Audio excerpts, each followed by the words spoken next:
En 5 ans, 177 personnes sont mortes dans des accidents à des passages à niveau. Un rapport d'experts dénonce les pratiques de la SNCF et cite un accident qui a fait 2 morts en 2013 à Castel-Sarrazin. Les enfants de ce couple de retraités se battent aujourd'hui pour obtenir la vérité sur la mort de leurs parents. Un dossier signé Christine Ravier, Christophe Romain et Jean-Yves Josse. Voilà, nous arrivons au passage à niveau 159. C'est la première fois que j'y repasse depuis l'accident et j'ai le cœur qui cogne fort. C'était le 30 octobre 2013. Les parents de Claude Dubord trouvent la mort dans leur Twingo, percuté de plein fouet par un train lancé à 150 km/h. Le choc a eu lieu à hauteur de ce passage à niveau. Claude Dubord ne croit pas une seconde à l'hypothèse du suicide évoquée par les policiers. Cheminot de métier, il a enquêté sur les circonstances de l'accident. Il y a eu des travaux la veille. C'est déjà pour moi quelque chose d'important parce qu'en ayant fait les travaux la veille, ils ont pu détériorer quelque chose. Et le 22 novembre, une usagère du passage à niveau 177, qui est située à Montbartier, a téléphoné à la gare de Montauban pour signaler qu'elle avait vu un train de voyageurs passer. Elle était suffisamment loin, elle ne s'est pas fait accrocher, avec les barrières levées et les feux éteints.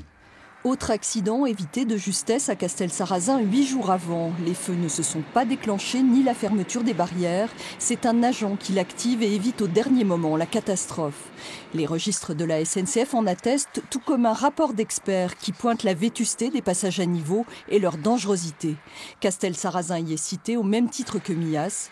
Pour Claude Dubord, il n'y a pas de doute, les barrières ne se sont pas baissées quand ses parents sont passés. Un point de vue corroboré par un témoignage capital. Le conducteur du train, lui, explique que quand il arrive, il ne peut pas se prononcer très clairement sur le fait que la barrière était ouverte ou fermée parce qu'il n'a pas cette vision. Par contre, ce dont il se souvient précisément, c'est d'avoir vu une voiture arriver à allure normale avec un conducteur qui regarde droit devant lui. Et très vite, on se rend compte que ce témoignage est vraiment très très important dans le dossier parce que ce n'est absolument pas la thèse de quelqu'un qui soit passe en chicane, soit veut suicider et serait arrêté au milieu de la voie. Un témoignage qui confirme ce que disent tous les proches du couple, il n'avait rien de suicidaire. Déjà, ils avaient préparé le repas pour le soir, le repas pour les chiens. Et puis, sur l'étang-noir, l'étang-noir était plein de linge. Si on a l'intention de se suicider, on ne prépare pas tout ça, quoi.